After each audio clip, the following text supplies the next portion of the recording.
Assim que criou os animais, Deus colocou todos eles juntos numa floresta.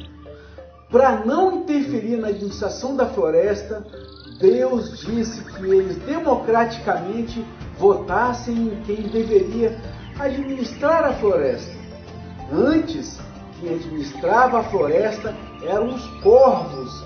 Porém, cansados de tantos desmandos, as onças se rebelaram e durante 20 anos foram elas que tomaram conta da floresta e de todos os animais, com garras de aço. Terminados esses 20 anos, as onças, exaustas de tantas críticas, entregaram para quem quisesse governar. Inicialmente seria uma raposa velha, mas por causa de um problema de saúde, a raposa velha morreu. Um chacal assumiu seu lugar. Depois disso vieram outros animais, como uma hiena, que dizia que iria caçar os animais marajás, e etc. A cada eleição, o rato concorria, mas não ganhava nada. Até que um dia ganhou pela insistência, prometendo transformar a floresta no melhor lugar do mundo. Durante 8 anos, o rato fez da floresta o que bem quis e só roubou a comida dos outros animais. Afinal, a natureza do rato era essa mesma. Não podendo mais ser o chefe, colocou a anta em seu lugar, mas a anta só fazia besteiras. No segundo mandato, a anta foi tirada antes do tempo e o morcego assumiu por 2 anos. Acusado de todos os roubos e comprovado que havia roubado, o rato foi preso. Mas a vida do rato não era tão ruim. Vez ou outra, recebia a visita da galinha, que tinha um cérebro pequeno e só servia mesmo para o abate. Vieram novas eleições. Os animais, cansados de tantos anos de roubalheira, votaram no leão, que ganhou a vaga. Assumiu a floresta, para descontentamento dos jumentos, dos burros, das mulas, vacas e hienas, que ainda apoiavam cegamente o rato, mesmo sabendo que ele havia roubado.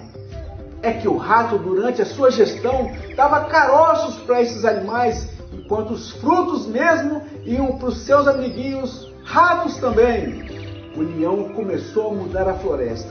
A comida já não desaparecia. Muitas modificações foram feitas e a floresta avançava. Mas isso causou descontentamento nos outros ratos, que então armaram uma armadilha contra o leão. Pediram a 9 abutres que dessem um jeito de inocentar o rato, e assim eles fizeram. O rato saiu da gaiola, se dizendo o animal mais santo da floresta. Os jumentos, os burros, as mulas, as pacas e os veados fizeram uma grande festa. Enquanto o leão governava, os abutres faziam de tudo para atrapalhá-lo. Interferiam em cada decisão, mas para isso usavam um veado que a toda hora entrava com algum pedido absurdo. O leão não queria ferir as leis da floresta, mas algumas decisões foram tomadas para impedir o avanço dos ratos. E o leão consultou as onças, os patos e os pássaros sobre a possibilidade de intervir. Mas, infelizmente, as onças já não eram mais as mesmas de antes. Haviam se transformado em gatinhos medrosos. Os patos até que tentaram, mas sozinhos não poderiam fazer nada. Já os pássaros, que lástima! Não havia entre eles um líder que tivesse a coragem de uma águia, e não passavam de pombos, daqueles que cagam em tudo, não cantam e só enchem o saco. O líder das aves era um avestruz que enterrou a cabeça no buraco no chão. Deixaram o leão sozinho. Enquanto isso, os canários, cantores e os pavões, acostumados à vida fácil e a receberem os alimentos de graça, faziam propaganda contra o leão, ajudados pelos papagaios. Novas eleições vieram, os abutres deram um jeitinho de manipular o resultado e o rato foi eleito o rei da floresta novamente. E ai de quem falasse alguma coisa, um dos abutres mandava prender na mesma hora. Instalou-se uma ditadura na floresta.